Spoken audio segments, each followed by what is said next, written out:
ሰላም ተባስተሉ ወደ ሜር ቤተሰቦችና ተከታታዮች ዛሬ ከጾም በኋላ የምንበላቸውን 6 ምርጥ ምግቦችን እንመለከታለን።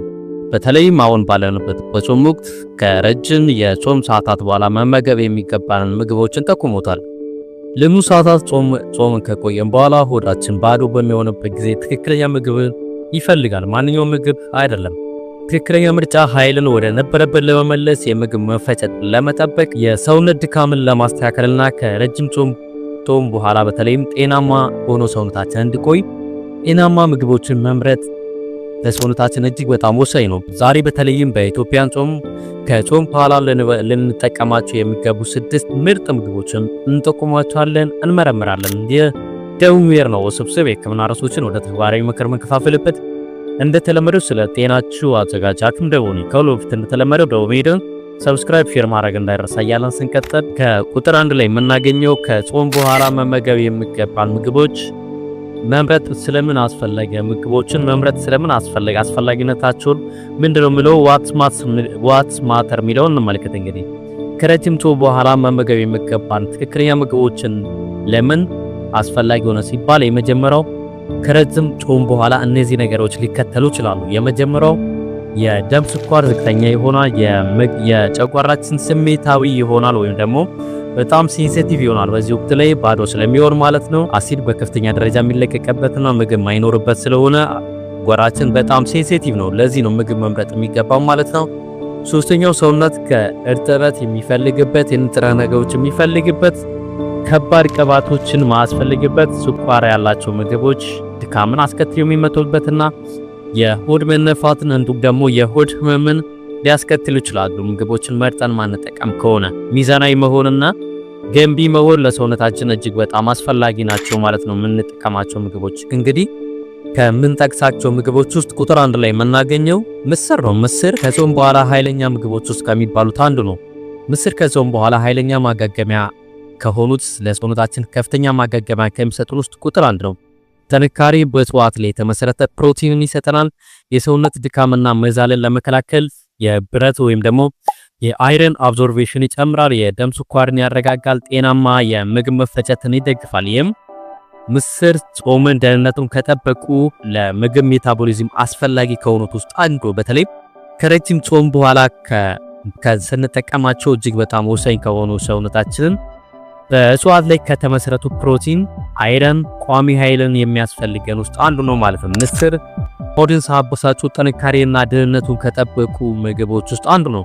እንግዲህ ምግብ ሰውነታችን ወደ ነበረበት ለመመለስ ቀኑን ሙሉ ስንጾም ውለን ወደ ነበረበት ለመመለስ ከሚረዱን ውስጥ ምርጥ ተፈጥሯዊ ምግቦች ውስጥ አንዱ ነው ማለት ነው። እንግዲህ ምስር በምንጠቀምበት ጊዜ በሰውነታችን ላይ እንዴት ሊያስተካክል ይችላል ሲባል የመጀመሪያው ሰውነት ጥንካሬን እንደገና ይገነባል። በእጽዋት ላይ በተመሰረተው ፕሮቲን ማለት ነው።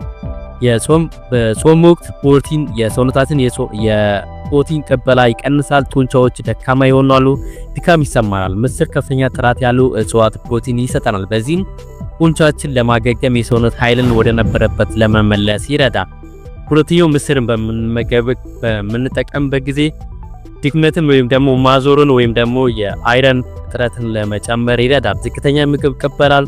ብረት ሊቀንስ ስለሚችል ድካምን፣ ራስ ምታትን፣ ማዞርን ያስከትላል በጾም ወቅት። በዚህም የተነሳ ምስርን መጠቀም በብረት ወይም ደግሞ በአይረን የበለጸገ በመሆኑ ቀይ የደም ሴሎችን ይደግፋል።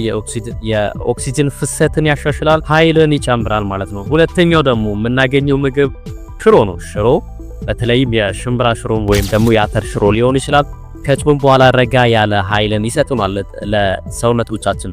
ረጅም ጾም ከተደረገ በኋላ የሆድ ስሜታዊነትን፣ የምግብ መፈጨት ቀርፋፋ ስለሚሆን ከባድ ወይም ደግሞ የቅባት ቅበላ የበዛበት ምግብ መጠቀም ህመምን፣ የሆድ መነፋትን፣ ድካምን ሊያስከትል ስለሚችል ሽሮ ለስለስ ያለ ቀለል ያለ ፕሮቲን በተለይ ያለችው መጠቀም ፕሮቲን የበለጸገ በመሆኑ ለምግብ መፈጨት ቀላል ስለሆነ ከምርጥ ምግቦች ውስጥ አንዱ ነው። እንግዲህ ሽሮ በሰውነታችን ውስጥ እንዴት ይሰራል ብለን እንመልከት።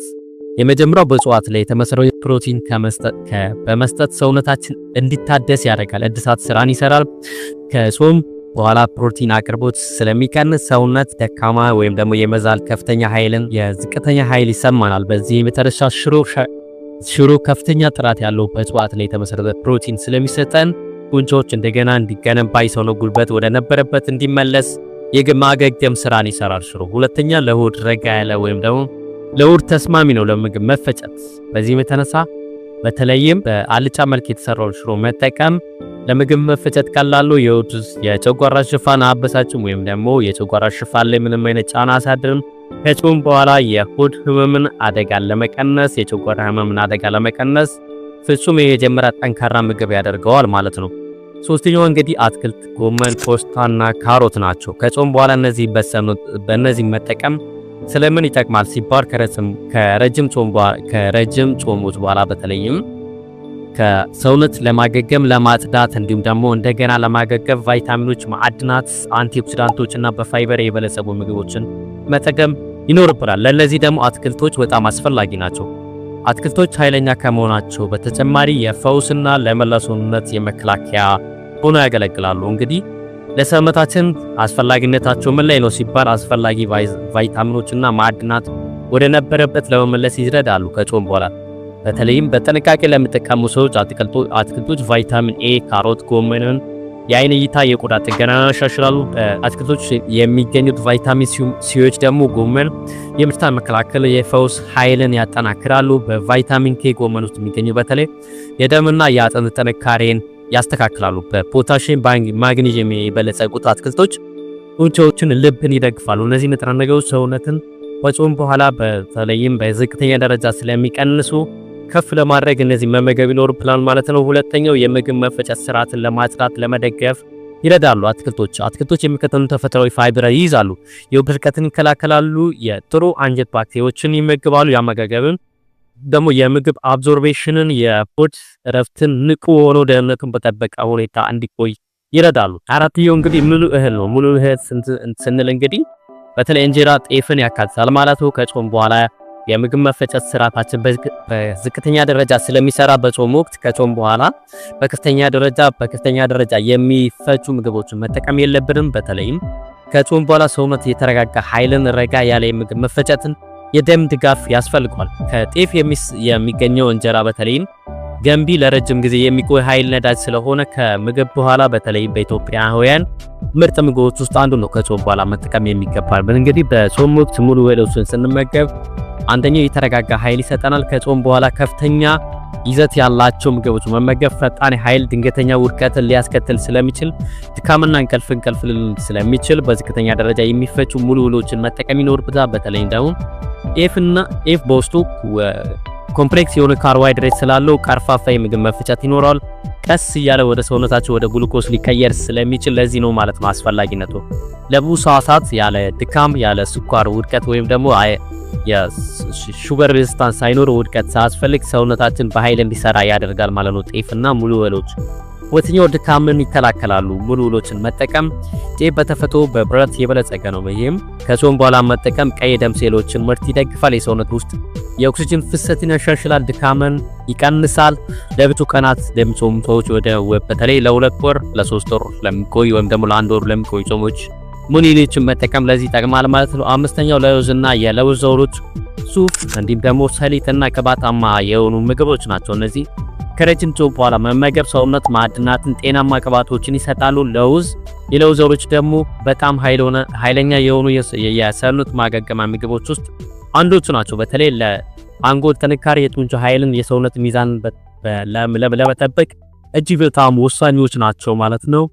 እንግዲህ በሰውነታችን ውስጥ እንዴት ይሰራሉ ሲባል የአንጎል ጉልበትንና የአእምሮ ትኩረትን ያሳድጋሉ፣ ያድሳሉ።